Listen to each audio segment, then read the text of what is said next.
A fighter pilot from Herkimer, killed in World War II more than 70 years ago, is finally tonight back on U.S. soil. His casket received at Albany International Airport earlier today. And CBS 6's Kimberly Howard was there. Kimberly, this journey home was certainly a long time coming.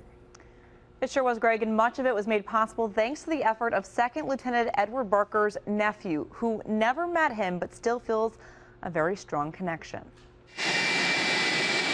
It's a plane much different than the P-4 Thunderbolt Second Lieutenant Edward Barker flew in World War II, but it's the plane that's finally carrying the fallen fighter pilot back home. It's a great day. Barker's nephew, Mark Shoemaker, salutes the flag-draped casket with members of the Honor Guard. Shoemaker thought this moment might never come. New Guinea's a big place. You know, where he was is 7,800 foot up on a mountain in the jungle. You know, the chances of anybody finding him were pretty small, but they did. Barker's fighter plane crashed in the Southwest Pacific on September 30th, 1944. The wreckage not discovered by the U.S. military until 1962. And I've been working with the WWII Department of New York for 20 years. But it wasn't until 2012 until Barker's remains were excavated.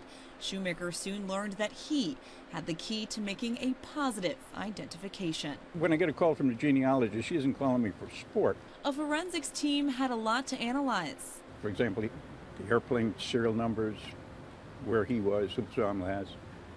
But the DNA is the clincher. Although DNA is not the only thing that bonds the two together.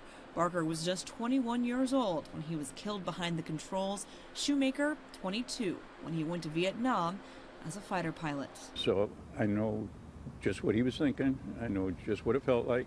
And it's a different bond. Woven together by stories Shoemaker has heard since the day he was born. Geez, you remember when Eddie did this? Or, you know, you remind me of when he did that. And now finally, this homecoming, 70 years in the making. Rather than a regular funeral where everybody's upset and saying goodbye, we're happy and saying hello, welcome home. It's great, great feeling.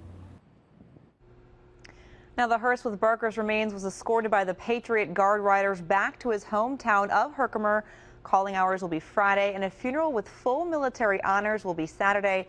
Barker's nephew telling me his uncle will be laid to rest next to his mother, who he remembers being devastated by the loss of her son in World War II. Greg?